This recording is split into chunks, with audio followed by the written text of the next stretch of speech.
Muito bem, querido. Eu convido você a abrir a sua Bíblia na primeira carta de Pedro. Nós estamos estudando essa carta. Nós estamos na terceira mensagem da série. Começamos há 2 domingos e nós vamos expor essa carta aqui na igreja. Talvez para você seja uma experiência nova, estudar capítulo por capítulo. A gente tem feito isso à noite também no Evangelho de Marcos, já há alguns meses. E é bom a gente poder receber a instrução do Senhor, o conselho de Deus para nós. E nós entendemos que esse é o melhor caminho para a nossa edificação.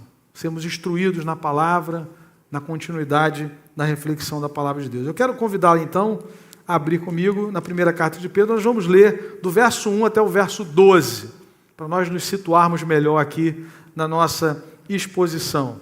A palavra do Senhor nos diz: Pedro, apóstolo de Jesus Cristo, aos eleitos de Deus, peregrinos dispersos no Ponto, na Galácia, na Capadócia, na província da Ásia e na Bitínia, escolhidos de acordo com o pré-conhecimento de Deus Pai, pela obra santificadora do Espírito, para a obediência a Jesus Cristo e a aspersão do seu sangue. Graça e paz lhes sejam multiplicadas. Bendito seja o Deus e Pai de nosso Senhor Jesus Cristo. Conforme a sua grande misericórdia, Ele nos regenerou para uma esperança viva, por meio da ressurreição de Jesus Cristo dentre os mortos, para uma herança que jamais poderá perecer, macular-se ou perder o seu valor, herança guardada nos céus para vocês, que mediante a fé são protegidos pelo poder de Deus, até chegar à salvação prestes a ser revelada no último tempo.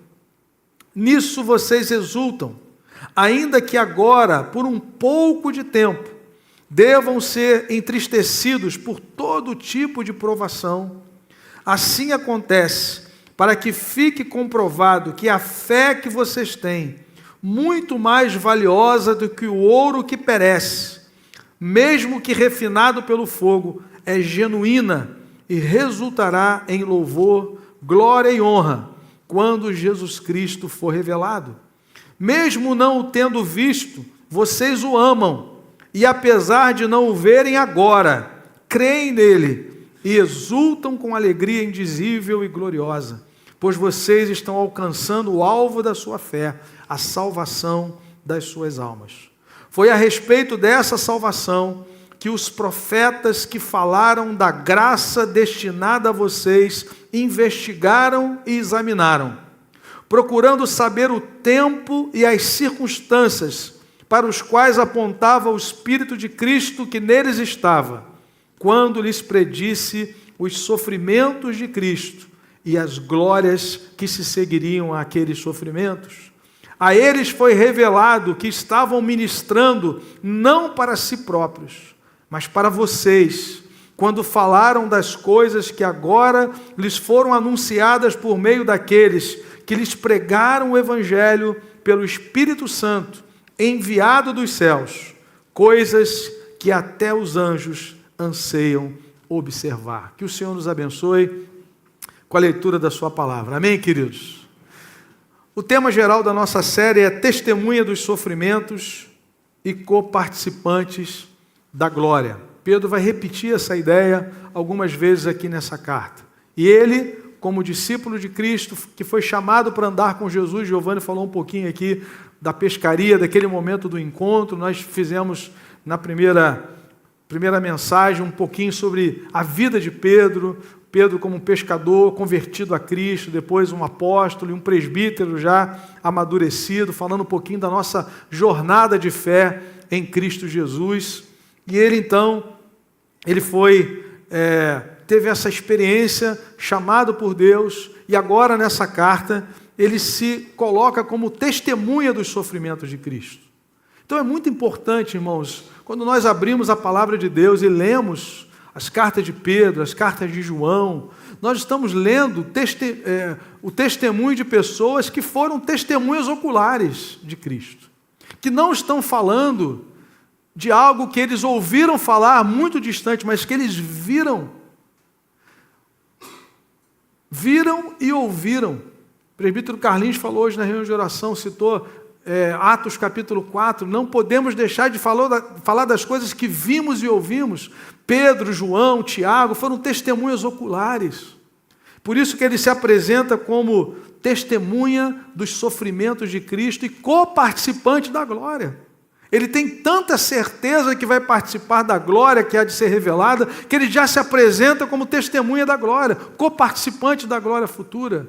Por que ele diz isso? Porque ele não viu somente o sofrimento de Jesus, não viu somente a crucificação, o sepultamento, mas ele viu Jesus ressurreto dentre os mortos. Os apóstolos, segundo a Escritura, em Atos capítulo 4, eram testemunhas da ressurreição de Cristo. Esse era o testemunho deles. E nós louvamos a Deus porque nós estamos lendo um texto do primeiro século, sim, mas que nos fala exatamente de algo vivido, vivenciado por esses homens. A gente viu na primeira mensagem que a tradição da igreja, a igreja na sua história, tem reconhecido a autoria dessa carta de Simão Pedro. Ela foi escrita por volta do ano 64 depois de Cristo.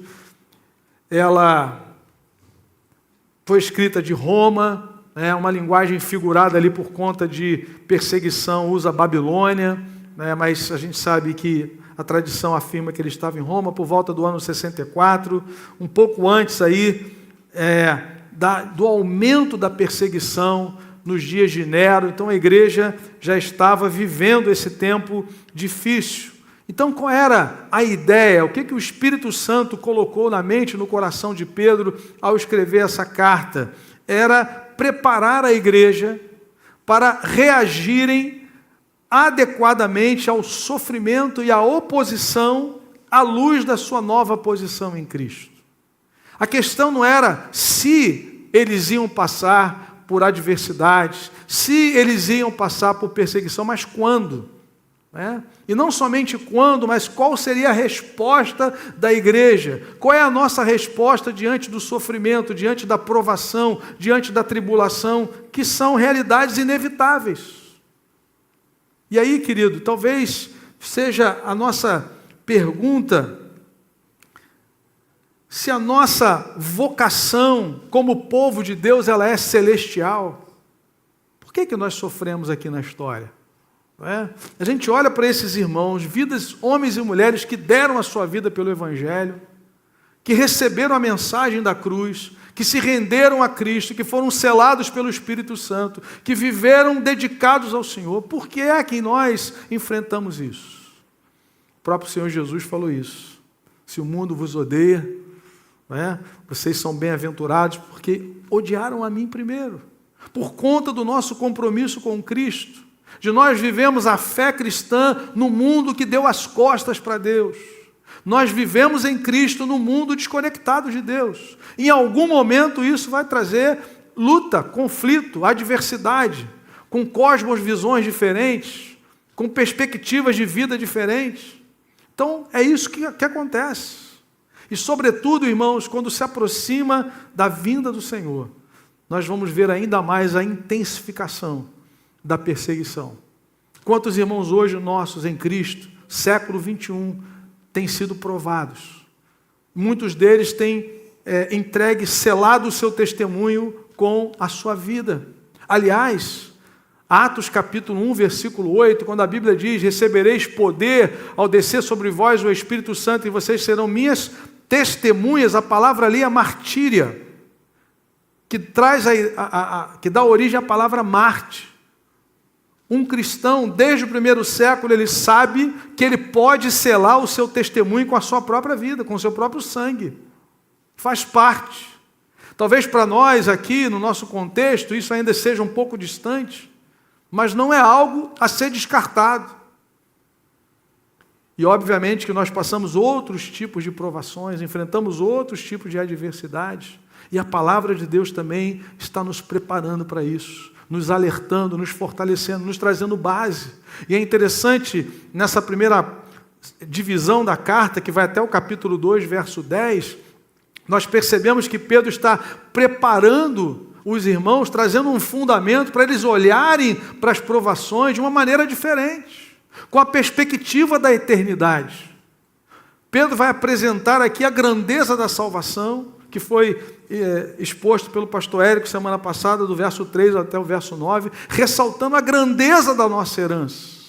Uma coisa é você passar lutas e adversidades sem ter aliança com Cristo, sem a certeza da eternidade. Outra coisa bem diferente é você andar na história, sabendo quem é você em Cristo, sabendo para onde você vai, sabendo qual é a sua herança no Senhor. É exatamente isso que nós aprendemos aqui nessa carta. Se a eternidade com Cristo é o que aguarda o nosso futuro, como discípulos de Cristo, é justo enfrentarmos provações e tribulações na vida terrena. Esse é o pensamento de muita gente. Talvez essa série ela seja importante para confrontarmos ideias equivocadas que nós temos hoje, até mesmo na chamada cultura evangélica, de um triunfalismo que é anticristão, que é antibíblico. Quando nós recebemos a Cristo, nós não recebemos uma senha que nos isenta, irmão, de passarmos lutas. Cristãos consagrados a Deus enfrentam o luto. Cristãos consagrados a Deus enfrentam desemprego. Cristãos consagrados a Cristo enfrentam perseguição na família, rejeição na família. E muitas vezes nós achamos que isso é injusto. Afinal de contas, nós somos filhos e filhas de Deus. Mas esse não é o pensamento bíblico. Esse não é o conceito da Escritura Sagrada. E Pedro vai estar exatamente tratando disso. Nós estamos avançando aqui na nossa série, ainda nessa primeira parte que vai até o capítulo 2, verso 10. E nós estamos vendo Pedro preparando o terreno no seu encorajamento para os irmãos, falando da salvação. Olha que coisa gloriosa. Ele diz que essa salvação, ela foi preparada na eternidade por Deus Pai. Versículo de número 2, escolhidos. Ele está se dirigindo a irmãos e irmãs escolhidos, de acordo com o pré-conhecimento de Deus Pai. De um Deus que não somente conhece todas as coisas, mas que governa todas as coisas, que é soberano na salvação. Ah, irmão, se dependesse de nós, o nosso coração inclinado para o mal, se dependesse da nossa escolha, nós jamais iríamos escolher, porque nós já não temos essa liberdade. Nós temos arbítrio, sim, mas não mais livre. Nós herdamos uma natureza pecaminosa e o nosso coração é inclinado para o mal.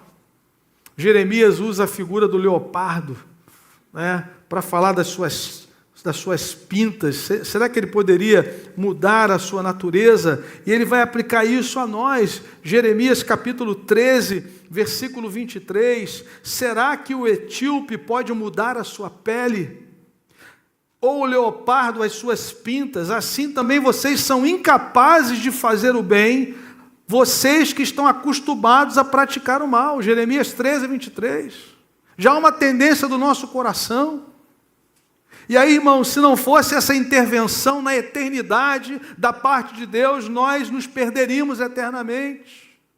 Por isso que ele diz, escolhidos, eleitos, louvado seja o nome do Senhor, por Deus Pai, pela obra santificadora do Espírito. E em algum momento da nossa história, o Espírito Santo agiu, atuou em nós, fomos convencidos pela palavra, pela pregação do Evangelho, e nos rendemos a Cristo. Santificação do Espírito. Para quê? Para a obediência e a aspersão do sangue de Jesus Cristo. Então Pedro, e aqui ele lançou as bases para a perspectiva correta dos cristãos, ao passarem pelas provações que estavam enfrentando por causa da sua submissão a Cristo. E aí, irmãos, vamos olhar para, aleluia, para esses primeiros 12 versículos. Embora tivemos uma boa exposição domingo passado, mas eu preciso situar alguns que estão vindo pela primeira vez e entrarmos nos versículos de 10 a 12, que nós vamos ressaltar hoje de manhã. Então, o que nós temos aqui nesses 12 primeiros versículos? Primeiro, nós temos a saudação. E aqui Pedro vai definir os destinatários da carta. Ele diz que eles são eleitos de Deus, no versículo 1. Mas, além de eleitos de Deus, Pedro diz que eles são peregrinos na história. Peregrinos dispersos no Ponto, na Galácia, na província da Ásia e na Bitínia. Então, quando ele diz eleitos segundo a presciência de Deus Pai, em santificação do Espírito, para a obediência e a aspersão do sangue de Jesus Cristo, Pedro está apresentando os papéis exercidos pela Trindade na salvação. Por que isso é importante, querido? Você experimentou na história e tem experimentado na sua santificação e vai experimentar a consumação disso que a Bíblia chama de glorificação, de algo que foi planejado pela Trindade. Você não está aqui como filho de Deus amado em Cristo, filha de Deus amada em Cristo, por alguma coisa que na sua história você ouviu dizer, por uma suposição, por um puxadinho depois de Gênesis capítulo 3, quando os homens pecaram, e agora vamos fazer um plano B. Querido, a salvação não é um plano B. Foi algo planejado na eternidade pelo conselho da Trindade. Se você é filho amado de Deus hoje, o Pai, o Filho e o Espírito Santo estão envolvidos nisso. Em você ter sido atraído aos pés de Jesus, em você ter sido selado, batizado no Espírito Santo, ouvido a voz de Jesus. Em verdade vos digo, quem ouve a minha palavra e crê naquele que me enviou tem a vida eterna. Isso é obra de Deus na sua vida. Louvado seja Deus. Mas apesar dessa gloriosa identificação como eleitos de Deus, Pedro diz que eles são peregrinos na história. Que coisa tremenda, irmãos. Apesar de termos sido eleitos em Cristo na história, peregrinos. E aqui é uma preparação para que eles possam reagir às provações, entendendo a sua identidade em Cristo Jesus. Por que essa identificação ela é importante? Porque ela define o tom pastoral da carta. Aqueles irmãos, quando o calor da provação chegasse, eles deveriam se lembrar quem nós somos em Cristo. Qual é a nossa herança em Cristo Jesus? Para que eles pudessem olhar para aquela situação na perspectiva bíblica de que os sofrimentos do tempo presente não se comparam com a glória que há de ser revelada. De que ainda que nós passemos aqui na história, o que for que tivermos de passar, isso não altera em nada o amor de Deus por nós. Isso não altera em nada a nossa posição em Cristo, que foi estabelecida, planejada pelo Pai, executada pelo Filho e aplicada pelo Espírito Santo. Que coisa tremenda! A Trindade pensou em você. No conselho da eternidade, Deus pensou em nós e nos escolheu em Cristo. Um pré-conhecimento não somente de saber, mas de determinar, de agir, de operar essa obra maravilhosa em nome de Jesus. Então, é importante a gente se lembrar disso. Nós somos eleitos na eternidade, peregrinos na história. Então, nós não devemos ficar assustados com as mudanças que acontecem na nossa vida, porque nós sabemos para onde nós vamos. Nós sabemos em quem estamos, em quem confiamos, em quem a nossa vida está depositada. E aqui, sim, nós somos peregrinos. E muitas vezes, o Deus soberano, Ele faz isso na nossa vida, opera mudanças na nossa história. Mudanças de localidade, mudanças de endereço, mudança de emprego, mudanças até de país, porque Ele governa sobre isso. Nós somos peregrinos na história. Nós estamos caminhando para a eternidade, mas na história, nós somos peregrinos. E aí, dos versos 3 ao verso 9, nós vamos... Deixa eu voltar aqui. Nós vamos observar que Pedro vai trabalhar a grande misericórdia de Deus na nossa salvação. Se é eleito na eternidade, o que vai acontecer na história para confirmar essa eleição? É isso que ele vai falar no verso 3. Bendito seja o Deus e Pai de nosso Senhor Jesus Cristo, conforme a sua grande misericórdia. Vejam, irmãos, quando Pedro vai falar agora da nossa salvação, qual é a base? Qual é o fundamento? Pedro diz, a sua grande misericórdia. Por causa da sua grande misericórdia, ele nos regenerou. O que é regenerar? Regenerar é gerar de novo. Deus olha para a nossa condição de pecadores, perdidos, mortos, e Ele nos dá vida nova em Cristo Jesus. Ele não dá para nós uma mudança exterior, passageira, externa, limitada, mas Ele nos dá uma nova natureza. A natureza de Deus vem viver em nós. O Espírito de Deus vem viver em nós e nós somos regenerados, nascidos de novo. Essa realidade é a prova histórica, cabal, de que eu e você fomos eleitos de Deus. A regeneração.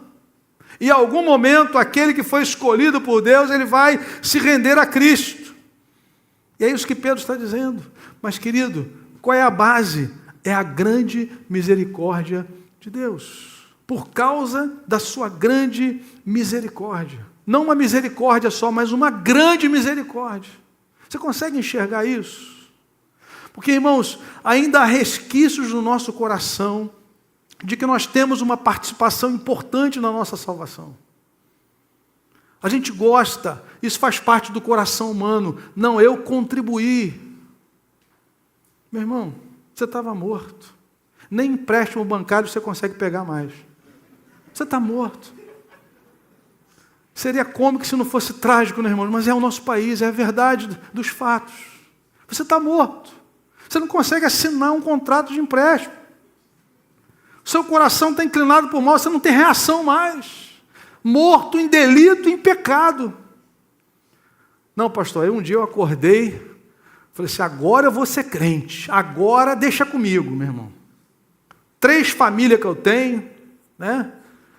Cheio de problema, agora eu vou dar conta, eu vou mudar a minha história, né? Eu vou mudar. Querido, Pedro está dizendo, não. Sabe por que você foi regenerado? Por causa da grande misericórdia de Deus.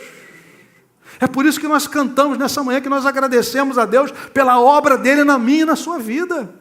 Porque se dependesse de nós, nós continuaríamos na mesma condição. É o leopardo que não pode mudar as suas pintas, as suas manchas. É o etíope que não pode mudar a sua cor. É o alemão que não pode mudar a sua cor.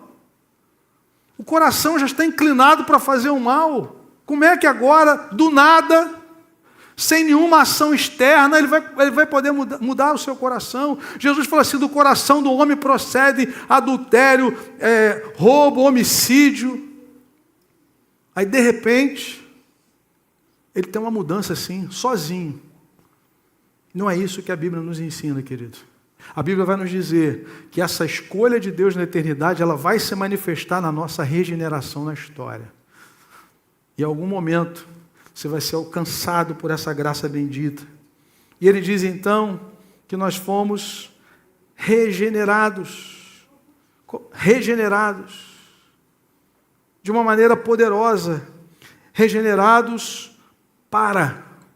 E aí, Pedro vai falar um pouquinho sobre a nossa herança, mas além dele nos dizer, para nós entendermos, né, esse processo de Deus, essa ação de Deus, que foi baseado na sua misericórdia, o que é que Deus usa para que nós sejamos alcançados? Vejam, capítulo 1, versículo 23, Pedro vai dizer o seguinte, vocês foram regenerados, não de uma semente perecível, mas imperecível, por meio da palavra de Deus, viva e permanente. Então vejam, irmãos, Pedro está nos dizendo que, agora foi demais, né? Que além de termos na palavra de Deus o fundamento da nossa salvação, que é a graça do Senhor, que é a sua grande misericórdia, nós temos um instrumento que Deus usa. O instrumento que Deus usa é a sua palavra. Por que a igreja prega o Evangelho? Porque a fé vem pelo ouvir e ouvir a palavra de Deus. Aprove ao Senhor chamar os seus eleitos pela loucura da pregação. Isso aí é a soberania de Deus. Nós pregamos e o Espírito Santo vai trabalhando. A ovelha de Jesus vai ouvir a voz dele. Por isso, querido, continue pregando o Evangelho.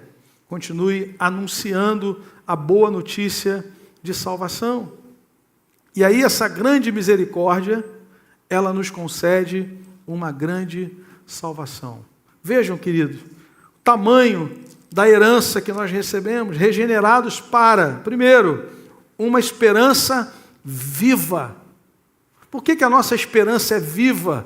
Porque o Senhor que pagou a nossa dívida, Ele vive para sempre. Lembra daquilo que Jó declarou no meio de toda aquela dificuldade, de todas aquelas adversidades? Eu sei que o meu Redentor vive. Se é dele que vem a nossa herança, e Ele está vivo, a nossa herança é viva. Louvado seja o nome do Senhor. Pedro continua. Ela é uma esperança viva porque ela é por meio da ressurreição de Jesus Cristo. O Senhor, o nosso Salvador, Ele ressuscitou dentre os mortos. Fomos regenerados também para uma herança que jamais pode perecer. Louvado seja o nome do Senhor. A sua herança, meu irmão, ela não pode perecer, ela não pode ser estragada, ela não pode ser deteriorada. Ele ainda diz, ou macular-se, ou perder o seu valor. Herança guardada onde, querido? Guardada nos céus, para vocês. E é interessante, Pedro não diz somente que a nossa herança é guardada, mas ele diz que nós também somos guardados. Deus não vai fazer nos perder a herança, e nem nos perdermos, porque Ele guarda uma coisa e outra. O texto está dizendo que a nossa herança é guardada nos céus, para vocês que, mediante a fé, são guardados, são protegidos pelo poder de Deus. Bendito é o nome do Senhor. Então vejam, irmãos, qual é a linha de pensamento de Pedro. Irmãos, vocês vão passar provas. Vocês vão ser perseguidos. Nós vamos enfrentar adversidade no mundo. Mas lembre-se de quem nós somos. Nós fomos eleitos em Cristo Jesus, escolhidos por Deus Pai, santificados pelo Espírito, para a aspersão do sangue de Jesus Cristo. Nós temos uma herança que não pode ser roubada, uma herança que não pode perecer, que não pode murchar, que não pode se acabar. Ela está reservada no lugar mais precioso de todos, nos céus. O ladrão não vai poder roubar, a traça não vai poder corroer. É lá que nós estamos, seguros no Senhor, e a nossa herança está segura no Senhor. Então é isso que ele está falando, ele está trabalhando a grandeza dessa salvação, os privilégios que desfrutamos como eleitos de Deus, uma esperança viva, uma herança incorruptível, uma proteção segura, uma fé preciosa, uma fé que é provada para ser aprovada, para se manifestar como genuína. É por isso que Deus permite isso. E Pedro vai fazer mais uma vez um contraponto entre o breve tempo na história e a eternidade. No verso 6 ele diz, nisso vocês exultam, ainda que agora, aqui na história, nesse tempo, por um pouco de tempo, devam ser entristecidos por todo tipo de provação. Ele está fazendo um contraponto na última parte do versículo 5, quando ele fala da salvação a ser revelada no último tempo. E nós exultamos porque, ainda que passemos na história por todo tipo de provação, nós temos a certeza da eternidade. Assim acontece, Pedro diz, para que fique comprovado que a fé que vocês têm, muito mais valiosa do que o ouro que perece, mesmo que refinado pelo fogo, é genuína e resultará em louvor, glória e honra quando Jesus Cristo for revelado. Aleluia. Pedro está dizendo que Jesus será revelado, Ele vai se manifestar. Aliás, irmãos, a linguagem dos apóstolos, sobretudo Pedro e João, quando se trata da vinda de Cristo, é a linguagem mais simples possível. Interessante isso. Um cristão lá no primeiro século, quando ele pensava nesse tema, ele pensava o seguinte: olha, Jesus ressuscitou e antes de ser assunto aos céus, ele disse que virá outra vez. Nesse intervalo, entre a primeira e a segunda vinda, ele nos deu uma ordem, a grande comissão. E nós vamos pregar o evangelho a todas as nações, até que ele venha. Só isso. Um crente do Novo Testamento, no primeiro século, ele não tinha preocupação. Vai ser arrebatamento secreto, vai ficar 7 anos ali, 3 anos e meio, não tinha nada disso na cabeça dele. A expectativa dele é o seguinte: olha, o Senhor disse que vai voltar. Voltarei para vós outros. E enquanto esse dia não acontece, nós vamos viver um dia de cada vez para a glória de Deus. Qual é a melhor maneira de você aguardar a vinda do Senhor? É estando em comunhão com Ele hoje. Essa era a visão que eles tinham. Até quando? Até que Ele venha. Atos capítulo 3, Pedro vai dizer isso na sua pregação. Até que o Cristo venha para restaurar todas as coisas. João, a mesma coisa. 1 João capítulo 3, vede com que grande amor nos tem concedido o Pai, a ponto de sermos chamados filhos de Deus. Já somos filhos de Deus, mas ainda não se manifestou o que haveremos de ser. Quando Ele se manifestar, seremos semelhantes a Ele, porque haveremos de vê-lo como Ele é. Ponto final. Tem 1.000, tem 1.500 anos, tem 3.000, tem 3,5, meu irmão, até que Ele venha. Anda com Ele hoje. Esteja na presença dEle, desfrute dessa comunhão eterna, desfrute já desse antigozo, daquilo que nós vamos viver para sempre, você já está nele. Então Pedro, ele está preparando os irmãos, o coração desses irmãos, falando da grandeza da sua salvação, para que eles possam encarar as provações de uma maneira tranquila, em paz. Eu queria avançar um pouquinho aqui. Isso. Comentário do John MacArthur sobre essa herança. Eu achei interessante lendo esse livro, A Nossa Suficiência em Cristo. Ele diz o seguinte: Pedro usou 3 termos negativos para descrever a perfeição positiva da nossa herança: incorruptível, sem mácula, imarcessível. Esses 3 termos retratam a herança celestial que não pode ser atingida pela morte, pelo pecado e pelos efeitos do tempo.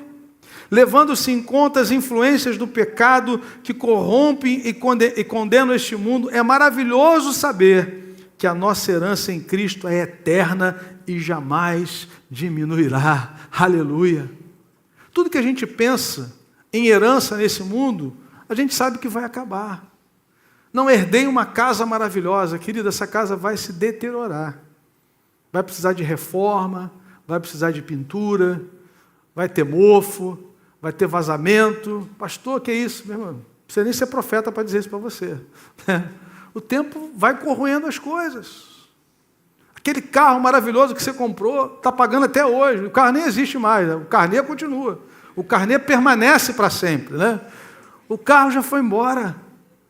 As coisas vão se deteriorando, mas a nossa herança em Cristo, ela não morre. Ela é imarcessível, ela é incorruptível. E ele termina dizendo: a herança do crente está reservada nos céus. E ele é guardado pelo poder de Deus mediante a fé para a salvação preparada para revelar-se no último tempo. É necessário que jamais temamos a perda da nossa herança, visto que ela está debaixo do vigilante cuidado do próprio Deus. Nossa herança não está apenas sendo cuidada pelo próprio Deus, mas Ele faz isso no mais seguro de todos os lugares, o céu, onde traça nem ferrugem corrói, e onde ladrões não escavam nem roubam. Amém, querido? Onde está o teu tesouro, aí estará o teu coração. Onde é que está a tua herança? Onde é que está a tua herança? A sua herança está em Cristo. A sua vida está nas mãos de Jesus. Você já foi lavado pelo sangue do Cordeiro. Você já está debaixo desse sangue. Lembra lá da saída lá no Egito, a ordem de Deus. Os primogênitos do Egito iriam morrer. O Senhor ordena às famílias dos judeus: olhem, sacrifiquem um cordeiro por famílias e coloquem o sangue no umbral da porta. Quando a destruição passar, eu vou poupar aqueles que estiverem debaixo do sangue do Cordeiro. Quando Jesus entra em cena no seu ministério, João Batista olha para ele e diz: eis o Cordeiro de Deus que tira o pecado do mundo. A única segurança que nós temos na história e na eternidade é o sangue de Jesus. Nada mais pode nos lavar, nada mais pode nos assegurar a eternidade. Pedro está dizendo: tudo isso é fruto da grande misericórdia de Deus. E vai passar pelo sangue de Cristo. É inevitável falar da salvação sem passar pelo sangue de Cristo. Ele diz: para a aspersão do sangue de Jesus, para a obediência de Jesus Cristo. O eleito, ele vai obedecer a Cristo. E ainda, irmãos, passando já para a última parte desse texto, Pedro vai dizer que essa salvação é tão grande que os profetas do passado e os anjos de Deus ficam admirados. Eles ficaram admirados no passado, os profetas, a ponto de investigarem, de estudarem, de quererem descobrir em que ocasião aquilo iria acontecer. Os anjos ficam maravilhados diante de tão grande salvação. Vejam aí, a partir do versículo 10, foi a respeito dessa salvação. Pedro está falando da salvação nesses primeiros versículos. Pedro está destacando essa obra gloriosa, bendita, que é eterna, que é divina, que só pode vir de Deus, que é fruto da misericórdia dele, que passa pelo conselho da Trindade e que é motivada pela graça. Ele diz: foi a respeito dessa salvação que os profetas que falaram da graça destinada a vocês investigaram e examinaram. Eles falaram da graça, eles falaram dessa obra gloriosa, e eles não estavam entendendo, embora procurando, investigando, a saber a que ocasião aquilo aconteceria. Isaías profetizou cerca de 750 anos antes de Cristo, falando do Cristo que iria sofrer, do Filho de Deus na cruz do Calvário, sendo transpassado em nosso lugar. O salmista diz no Salmo 22, transpassaram-me as mãos e os pés 1000 anos antes de Cristo. Zacarias diz, olharão para aquele a quem transpassaram 400 anos antes de Cristo.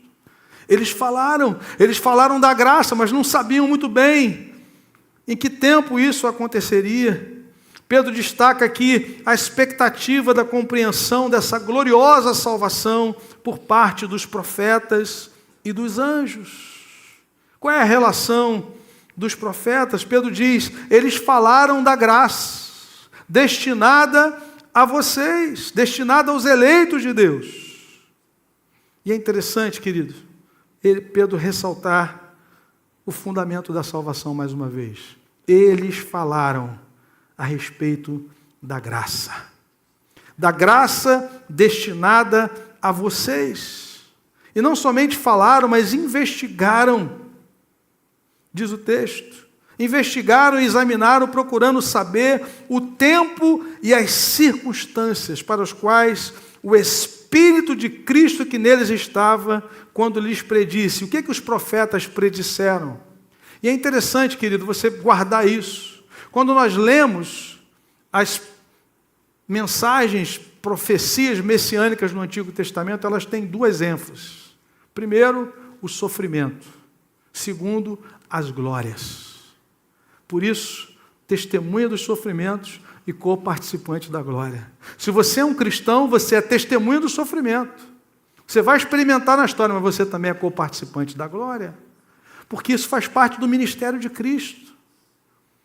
Quando eles profetizavam, eles falaram dessas duas realidades. Os sofrimentos de Cristo, versículo 11, e as glórias que seguiriam aqueles sofrimentos. Ele iria sofrer sim, mas ele iria ressuscitar ao terceiro dia. Todos os profetas apontavam nessa direção. Quando Jesus ressuscitou, em Lucas 24 registra isso, Jesus pregou 2 mensagens. A primeira, para os discípulos de Emaús, dizendo o seguinte: como vocês demoraram a crer em tudo o que os profetas disseram. Começando por Moisés, passando por todos os profetas, ele lhes expôs as Escrituras, dizendo: era necessário que se cumprisse tudo o que de mim está escrito. Na lei de Moisés, nos profetas e nos salmos. Jesus está dizendo: a história aponta para mim, para o meu sofrimento e para a minha glória. E aí agora, abra comigo em Lucas 24, a segunda vez que Jesus fala naquele mesmo dia. Ele pregou 2 mensagens naquele domingo da ressurreição. A primeira para os de Emaús, que estavam ali duvidando de que ele era o Cristo, e ele vai usar a palavra, ele vai usar o Antigo Testamento para apontar para ele, para a sua obra gloriosa. No versículo 25 ao 27, como vocês custam a entender e como demoram a crer em tudo que os profetas falaram. Não devia o Cristo, veja, sofrer estas coisas para entrar na sua glória. Sofrimento e glória. Crucificação, ressurreição, ascensão, entronização, segunda vinda e reinado. A obra completa. E começando por Moisés, verso 27. E todos os profetas, explicou-lhes o que constava a respeito dele em todas as Escrituras. Tudo aponta para Cristo. Jesus é o centro da redenção. Jesus é o centro da revelação de Deus. Versículo 44. Agora, não mais para os 2 de Emaús, mas para os demais, ele diz o seguinte: disse-lhes: foi isso que eu lhes falei enquanto ainda estava com vocês. Era necessário que se cumprisse tudo o que a meu respeito está escrito. Onde? Na lei de Moisés, nos profetas e nos salmos. Então lhes abriu o entendimento para que pudessem compreender as Escrituras. E lhes disse: está escrito. O que está escrito? Primeiro, que o Cristo haveria de sofrer. Segundo, ressuscitar dos mortos no 3º dia. E terceiro, que em seu nome seria pregado o arrependimento para perdão de pecados a todas as nações, começando por Jerusalém. Jesus diz: a história é cristocêntrica. Os profetas predisseram a minha morte, a minha ressurreição e a missão. Ele conecta agora aos profetas e a sua obra a missão da igreja. A igreja vai pregar arrependimento de pecados, porque Jesus conquistou isso na cruz. E ele ressuscitou o 3º dia para a nossa justificação. Por isso que quando nós pregamos arrependimento a todas as nações. Os profetas queriam saber, Pedro está dizendo isso aqui para nós. Eles queriam descobrir qual era a ocasião em que essas coisas iriam acontecer, os sofrimentos de Cristo e as glórias que seguiriam. Eles falaram do servo sofredor e eles falaram do rei glorioso. Os profetas falaram desses 2 aspectos do ministério de Cristo: o servo sofredor e o rei glorioso. É a mesma pessoa. Se ele veio na primeira vinda como servo sofredor, ele virá para reinar para sempre. E virá para julgar vivos e mortos. Toda vez que nós pregamos o Evangelho, nós estamos apresentando essas 2 realidades. A realidade da redenção, da possibilidade de você hoje ouvir e crer, ser salvo, perdoado, lavado no sangue de Jesus. Mas ao mesmo tempo você está sendo exposto ao juízo que virá. Porque Jesus virá para julgar vivos e mortos. Atos capítulo 3, versículo de número 19, na continuidade desse raciocínio dos profetas. Atos capítulo 3, versículo 17, para entendermos melhor. Agora, irmãos, eu sei que vocês agiram por ignorância, bem como os seus líderes, Pedro está dizendo. Atos 3,18, mas foi assim que Deus cumpriu o que tinha predito por todos os profetas, dizendo que o seu Cristo haveria de sofrer. Arrependam-se, pois, e voltem-se para Deus, para que os seus pecados sejam cancelados, para que venham tempos de descanso da parte do Senhor, e Ele mande o Cristo, o qual lhes foi designado Jesus. Ele virá, porque Ele venceu a morte. É necessário que Ele permaneça no céu até quando? Versículo 21, é necessário que Ele permaneça no céu até que chegue o tempo em que Deus restaurará todas as coisas, como falou há muito tempo. Por meio de quem, queridos? Por meio dos seus santos profetas. Amém? Então não tem nenhum puxadinho aqui. Você está diante de um plano eterno, de um plano de redenção que foi estabelecido na eternidade. Os profetas anunciaram, os profetas investigaram, ficaram admirados. E a minha pergunta é: será que nós também nos admiramos quando nós refletimos nessa tão grande salvação? O autor aos Hebreus diz isso: como escaparemos nós se negligenciarmos tão grande salvação? Se você que está aqui hoje, a sua vida não está em Cristo, eu vou dizer para você, não existe outro meio de salvação. Essa grande salvação, baseada na grande misericórdia de Deus, na graça de Deus, ela é única. E a única possibilidade que você tem de recebê-la é enquanto você estiver vivo. A doutrina do purgatório é uma doutrina estranha ao Evangelho. A doutrina da reencarnação é uma doutrina estranha ao Evangelho. A Escritura diz: ao homem está estabelecido morrer uma só vez e depois disso vem o juízo. Da mesma forma, o versículo 28 diz, de Hebreus 9, que assim como Cristo morreu uma única vez, voltará a segunda vez, sem pecado, aos que o aguardam para a salvação. É o que está acontecendo aqui em Atos 3. Estamos aguardando quando Ele virá para restaurar todas as coisas: criação, queda, redenção, restauração, consumação. Caminhamos para lá, querido. E enquanto isso, pregamos o Evangelho e aguardamos a vinda do Senhor. Amém? Então os profetas, eles falaram tanto do servo sofredor como do rei glorioso. São as duas dimensões das profecias a respeito de Jesus. E eles investigaram, eles ficaram admirados. E a eles foi revelado, diz o versículo 12, que estavam ministrando não para si próprios. Que coisa interessante. Isaías profetizou, falou de algo tremendo, do Cristo traspassado, mas ele sabia que não era para o seu tempo. Mas para vocês.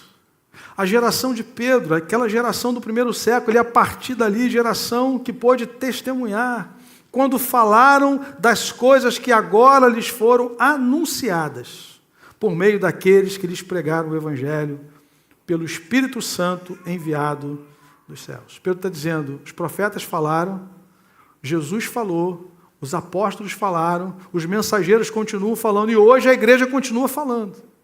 A mesma mensagem de salvação e de redenção, única e exclusivamente na obra de Cristo Jesus.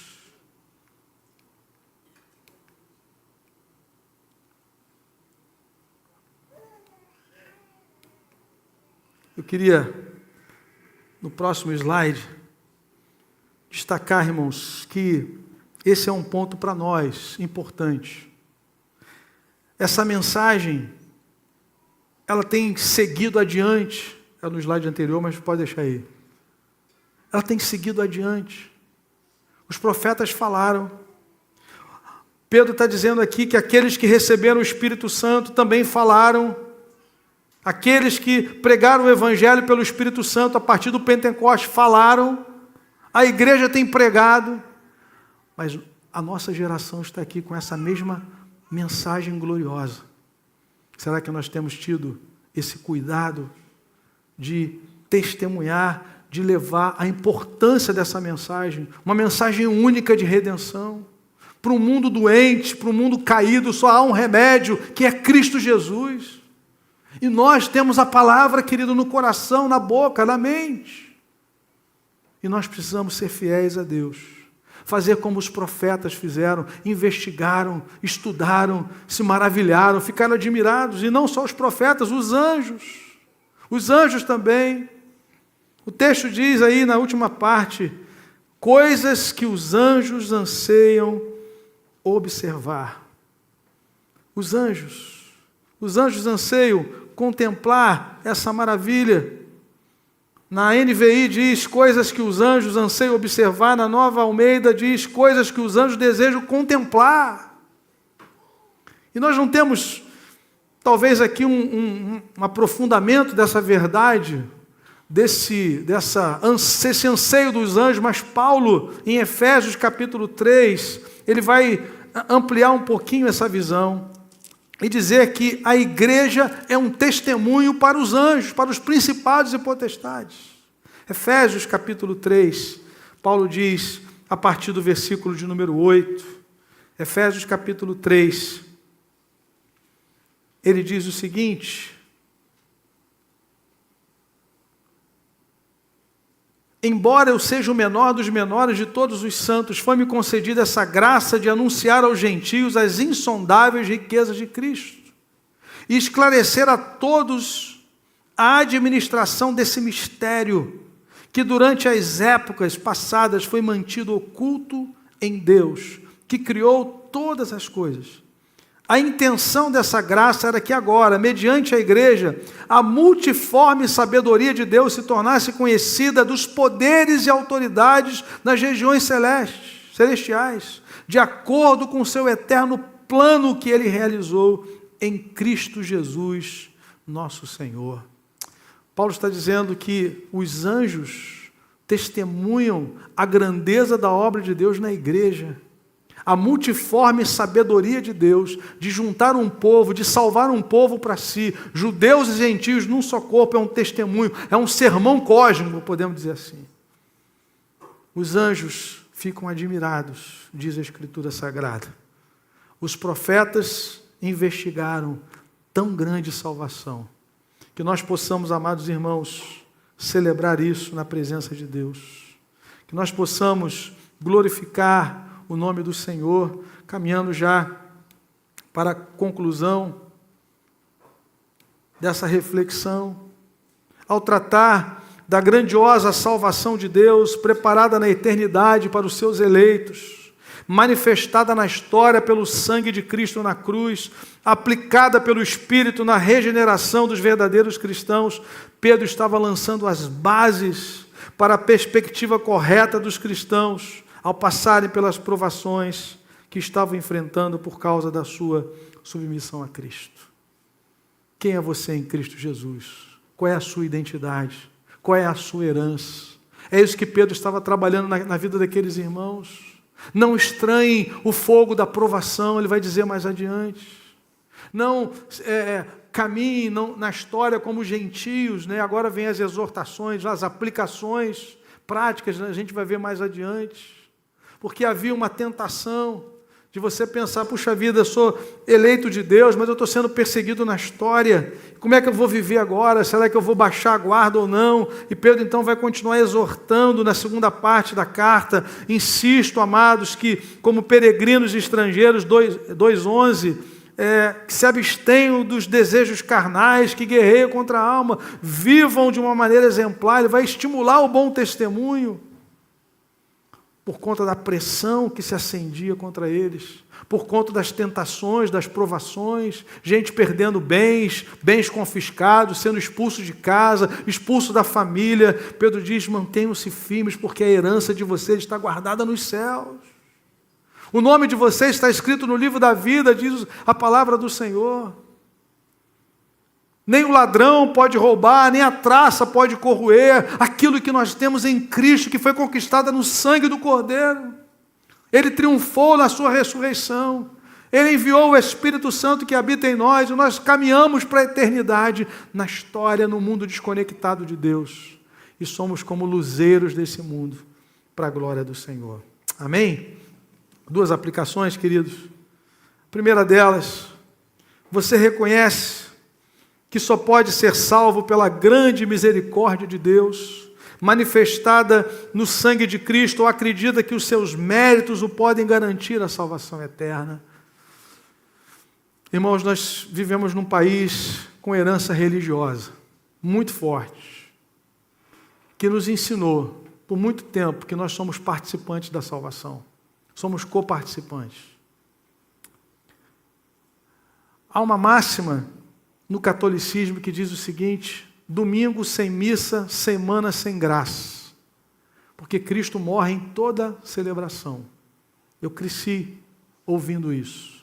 Você não pode faltar, você precisa cear todo domingo, porque senão você vai se perder. A Escritura, ao contrário, nos diz que Jesus morreu uma única vez, uma única oferta, um único sacrifício, e Ele conquistou para nós a eterna redenção. Pedro está dizendo: a nossa herança, ela está guardada nos céus por aquele que venceu a morte. É nele que nós estamos seguros, porque se você não crer dessa forma como a Bíblia nos ensina, você vai depender de você. Vai ser um poço sem fundo. É campanhas intermináveis, são vigílias intermináveis, são peregrinações intermináveis. Você não dá conta. Parece aquela mulher do fluxo de sangue que está há 18 anos, há 12 anos, já gastou tudo que tinha. Já não tem mais expectativa de nada. Porque a cura dependia dela ou de homens, até que Jesus entrou na história, para mostrar que Ele é Senhor sobre todas as coisas. Então, irmãos, Pedro está dizendo: bendito o Deus e Pai, versículo 3, que nos regenerou conforme a sua grande misericórdia. A base da minha salvação e da sua salvação não é o nosso coração inclinado para o bem. Lembra do leopardo? Lembra do etíope? A nossa grande salvação é baseada na muita misericórdia de Deus. É isso. E nós precisamos celebrar isso. E enquanto você não chegar nesse ponto, você ainda não é um discípulo de Jesus.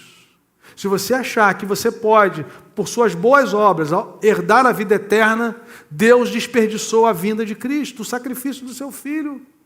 A Bíblia diz que Deus não poupou o seu Filho, mas o entregou por nós. Por quê? Porque não há outro meio de salvação. Somente Jesus pode fazer isso. Amém?